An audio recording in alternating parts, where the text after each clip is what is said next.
नजर डालेंगे आलमी मंजरनामे पर। जनूबी अफ्रीका में बारिशों ने तबाही मचा दी। सैलाब और लैंड स्लाइडिंग से हलाकतों की तादाद 300 से तजावुज कर गई।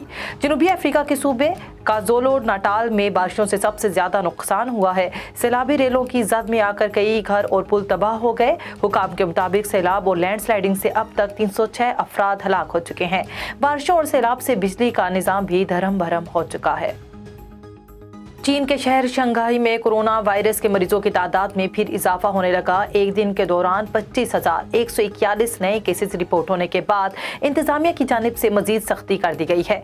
हुकाम का कहना है कि लॉकडाउन की खिलाफ वर्जी पर सख्त सजा दी जाएगी। पुलिस ने भी शहरियों को सिर्फ मेडिकल इमरजेंसी की सूरत में सफर करने की इजाजत देने का फैसला किया है। शहर भर में 2,50,00,000 से ज्यादा अफराद लॉकडाउन का शिकार हैं।